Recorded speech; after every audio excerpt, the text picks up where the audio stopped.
Ahoy! Today we're talking about the Steam Weekly Top Sellers because I thought this was very interesting in terms of how that has developed over the past few months or over this year, really, or last year rather. And it very much reflects some interesting things that I thought were worth looking into.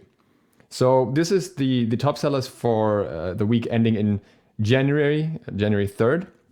And top sellers are weighed on SteamDB not by how many games were sold, but rather how many profits were made from selling the game. And I think that's very, very interesting because at the end of the day, if you have a $3 game and that gets sold a million times, that's great, but it's not on the same scale as, well, a game that makes significantly more money per sale. And usually, like the Steam top sellers themselves are not sorted by the actual value. And that's one thing that you'll see here in spot number 3 is the Valve Index VR kit, which is technically sold way less than anything else here, but it also is way more expensive, so it makes way more profit. In this case, it's worth pointing out though that every time this is bought, Valve doesn't make as much profit as the other games do, probably at least, or at least somebody doesn't make as much profit because it's also more expensive to produce that compared to selling copies of a game that has already been made. The Valve VR kit always needs to be made again because it's a physical object. But outside of that, let's have a look at the games themselves. So the first one here is Cyberpunk, which is interesting because this is very current still. This has been going on for 7 weeks for Cyberpunk now. It's always been up top. And I think this is partially expected if you're, I don't know, if you're playing the game on PC, then you may be aware. But if you're just following the media stuff around it, then you may not be aware, or if you're playing it on console. Because from that, it would seem like the game is already dropping off. No one's playing it anymore, whatever else. So perception and reality is very different here. And it is also worth noting that it's probably the most expensive game on this list at this point. So it makes more profits since the other ones are currently mostly on sale, at least due to the winter sale that's going on. So the next one is Sea of Thieves. And with Sea of Thieves, it's a bit interesting. Daniel Amat posted it on Twitter, pointed out that Sea of Thieves has a 50% off promotion at the moment, and that's why it's doing so well. So it's only been in the charts for like 2 weeks, I think. So that's trending for a bit. Might stay there, might not. We'll see. I don't know. Sea of Thieves has gotten a lot of content, but I don't know if it would be this popular without a sale right now. I know generally it's been climbing up. It's been getting more popular overall. Then we have Rust. Rust is currently played by all the big streamers. They all are playing together on their own server, and I think this is, in a way, which we also see with another game here being Raft, an extension of what happened this year.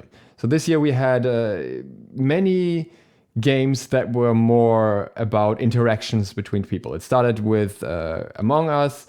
I mean, Fall Guys was not about interactions, but also more of a social game, really, even though it still had that BR aspect to it. And I think we're seeing this continuation of these social games. There are not that many big games coming out at the moment that would hold people long term, especially in the multiplayer department. We have good single players, but not so much in the multiplayer department. And all these co-op games are really catching on, also because everyone was in lockdown, everyone had nothing to do, so they wanted to do something with their friends. And yeah, I think this will roll over into the next year. And Rust has been around for a while, but obviously has been improved a fair bit over time. And I expect this not to last too long. I expect streamers as they are with their relatively quick switch between games to move on from Rust eventually as well, once the server gets stale in one way or another. But for now, it's a very interesting situation of an older game making its way in once again after Among Us already did that. Then we have Hades. Hades got its Game of the Year award, get also on a sale. Been doing very, very well. Interesting, very in-depth game format, I would say, and good story building, good voice acting, I think, is in that as well. So lots of reasons for this one to be liked, and it's kind of being held as the game that did everything right, where the developers didn't crunch, pointing up here, so that it would actually be a good game. I gotta say, for me personally, I've watched a fair bit of it. It's not something that would interest me, but I can definitely see why it is up where it is. And I think it's good, especially for a developer like Supergiant Games to get a spot like that for a while. Then we have Raft. Same thing here as with Rust, really. And this makes me very happy. Raft is a game that I looked at very, very early when it came out. I was thinking about making content about it.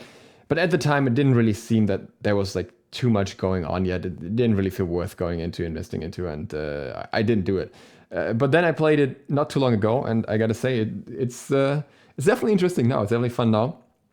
I don't know how much of that was stuff that was added later. But also a game that I think deserves this like late attention. Obviously, also a game that you can perfectly play with your friends. So much like Rust, it gets a spot here, and that goes for Phasmophobia as well. So the social games basically all coming together here. Obviously, Phasmophobia I think has a bit more potential for funny moments with your friends, I suppose, because it's like, you know, if you have one person that gets scared easily or something, then that can be quite entertaining. Also not a game for me. I just don't like any kind of like spooky horror style exploration games. I want to fight things, but for those who like it, it's great.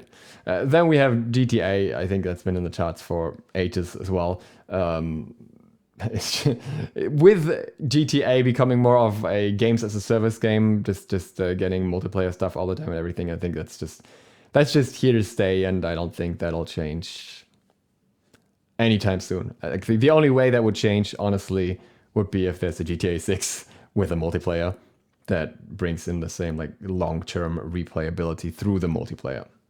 Then we have Red Dead Redemption. Trying to remember when. Yeah, this was actually released not too long ago on PC, on Steam specifically, right? It's like 1 year now, but definitely holding on well.